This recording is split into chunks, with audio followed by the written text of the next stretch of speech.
안녕하세요. 한복문화활동가 권미루입니다. 문화체육관광부 산하의 비영리단체 한복여행가 단장으로 있습니다. 여러 가지 직업을 가지고 있는데요. 그 중에서 가장 좋아하는 것이 바로 한복을 가지고 전통문화를 가지고 재미있는 일을 만드는 일입니다. 한복을 사랑하시는 분들의 시작은 아마 거의 비슷할 거라고 생각해요. 한복문화활동가로 첫 발자국을 뗀 계기는 굉장히 단순했습니다. 어쩌면 굉장히 재미있는 계기였어요. 당시 열심히 활동하고 있던 비영리단체 한복놀이단의 플래시몹에 참여를 하면서부터였는데요. K-팝에 맞춰 한복을 입고 재미있게 춤을 춰보자, 한복을 굉장히 즐거운 놀이로 만들어 보자라고 하는 단체의 취지가 굉장히 마음에 들었어요.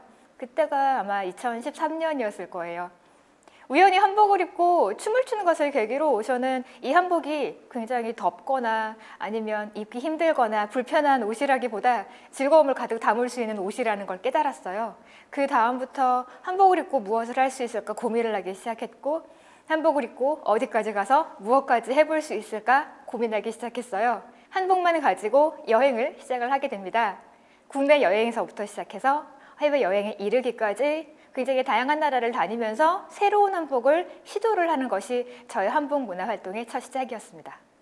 제가 태어나서 가장 먼저 한복을 입었던 시기는 사실 기억은 나지 않아요. 그런데 사진으로 생생하게 남아 있어요.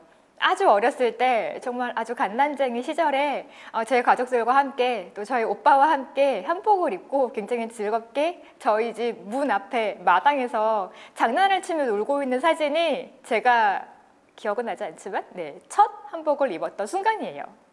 한복 문화 활동가로서 저의 이야기를 두 가지로 크게 나누어서 말씀드릴 수 있어요. 첫 번째는 단체 활동, 저희 한복 여행가 그룹 활동이고, 다른 하나는 제 개인 활동입니다. 한복 여행가라는 단체는 전통 문화를 가지고 재미있는 프로젝트를 만드는 팀이에요. 한복과 전통 문화를 좋아하는 분들이 직접 모여서 자신의 기획을 하고 또 이제 그것들을 좋아하는 분들과 공유를 하는 방식으로 운영이 되는데요. 그 안에서 저는 지원을 하기도 하고 함께 참여를 하기도 하고 또 같이 만들어 가기도 합니다. 대표적으로는 절기 프로젝트가 있고, 또 하나는 한국 많은 이야기, 또 설화, 한국 귀신 같은 이야기를 재해석해서 우리만의 축제로 만들어가는 프로젝트를 진행을 하기도 하고요. 종로문화재단이나 종로구와 함께 협업해서 저희의 활동을 사진전으로 정리하는 활동도 진행을 했었고요. 개인 활동으로는 한복 여행 활동이 대표적이고요. 또 많은 분들을 만나서 활동을 지지하는 최근에는 마을이나 지역살이를 하는 청년들이 굉장히 많은데요. 그분들이 자신이 가지고 있는 기획을 어떻게 현실화할 수 있을지 고민하시는 분들이 많아요. 그분들을 만나서 사업 계획서를 좀 더 봐드린다든지, 아니면 기획을 조금 더 우리가 재미있게 즐길 수 있는 방법을 함께 모색을 한다든지, 또 실제로 기획을 하는 과정에서 어떻게 하면 더 많은 분들과 즐겁게 활동할 수 있을지를 같이 고민하는 일을 하고 있습니다. 이제까지 여행을 했던 나라를 따져보자면 제가 마지막으로 헤아렸던 게 21개의 국가예요. 그 다음부터는 뭔가 숫자만 헤아리는 게 별로 제 스스로 의미가 없어서인지 기억이 남아있지는 않더라고요. 많은 나라들을, 많은 대륙을 돌아다녔는데 그 중에서 가장 기억에 남는 건 아무래도 히말라야, 네팔을 갔을 때가 아닌가 싶어요. 그때는 굉장히 날씨가 좋지 않았고 인도의 그 사이클론 영향 때문에 산 타기가 굉장히 어려웠어요. 당시 여름 한복에서 가을 한복, 겨울 한복까지 모두 준비해서 가져가야 했어요. 왜냐면 산을 100m 올라갈 때마다 1도씩 떨어졌거든요. 굉장히 추운 한복 괜찮을까? 사람들이 많이 걱정을 했죠. 안전에 대해서도 많이 걱정을 했어요. 하지만 저는 한복을 가지고 좀 더 많은 추억을 쌓고 싶었거든요. 그리고 한복을 예쁘게만 입을 수 있을 뿐만 아니라 또 나의 일상생활에 또 어떤 상황에서도 장면에서도 이 한복이 다양한 모습을 가지고 있다는 걸 제 스스로 느껴보고 싶었어요. 그래서 아주 추운 날의 한복, 그렇게 살을 에이는 듯한 그런 눈 설산에서의 한복 여행, 한복 트레킹 이런 것들을 경험하면서 많은 사람들이 저에게 격려를 해줬죠. 외국에 있는 분은 이 한복, 전통 옷을 왜 여기까지 입고 왔는지 궁금해했고, 또 제가 히말라야 ABC 3140m에 올라갔던 그 순간에도 내가 왜 이 옷을 입고 여기에 왔을까 많이 생각을 했어요. 굉장히 운이 좋게 도착을 해서 날씨가 상당히 좋았고 설산에서 제가 노란 누비 한복과 검정색 누비 치마를 입고 찍은 사진이 우연히 많은 분들의 관심을 받게 되었어요.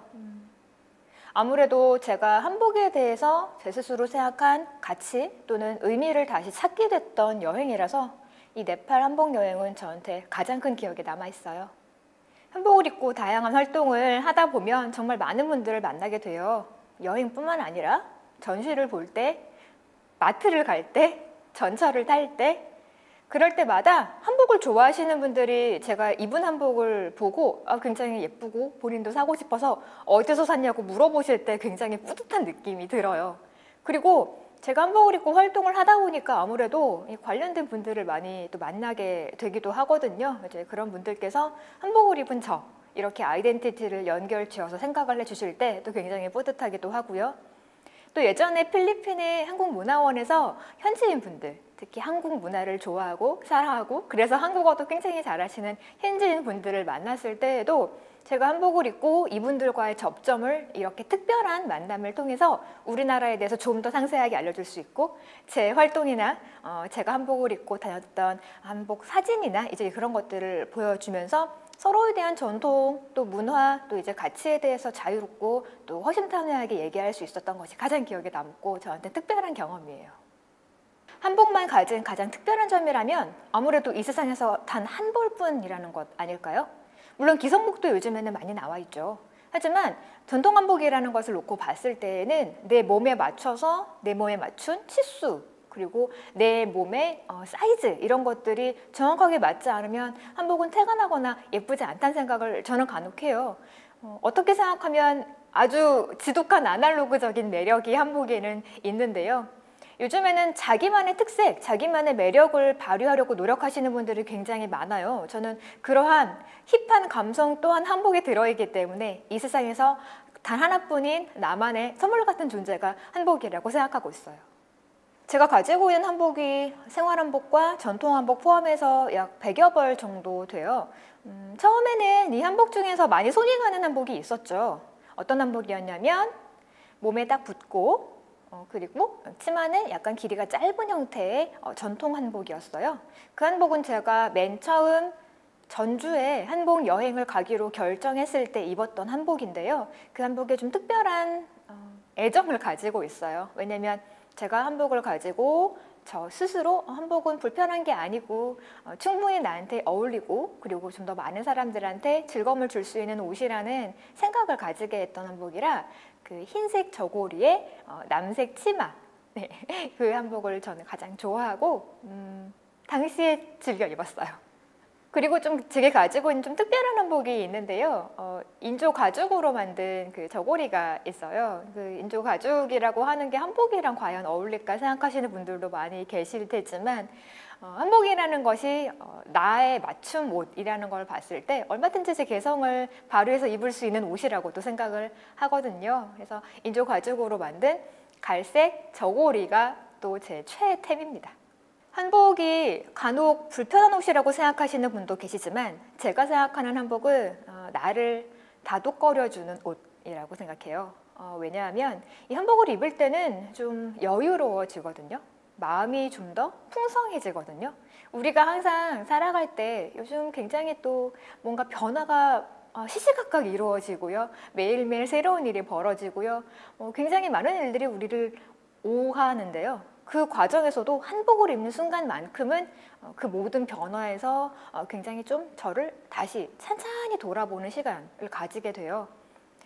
한복 치마를 입을 때 그리고 내 몸에 맞춰서 한복 치마를 여밀 때 또 끈을 묶을 때 또 저고리를 입고 또 고름을 여밀 때 그리고 고를 지을 때 또 저고리에 있는 팔자 주름을 잡을 때 또 내 팔에 맞게 이 저고리 소매를 정돈할 때 이런 과정 스스로 생각했을 때는 내 스스로를 찬찬히 돌아보면서 잊고 있었던 나를 발견하는 순간이라고 얘기해야 할까요?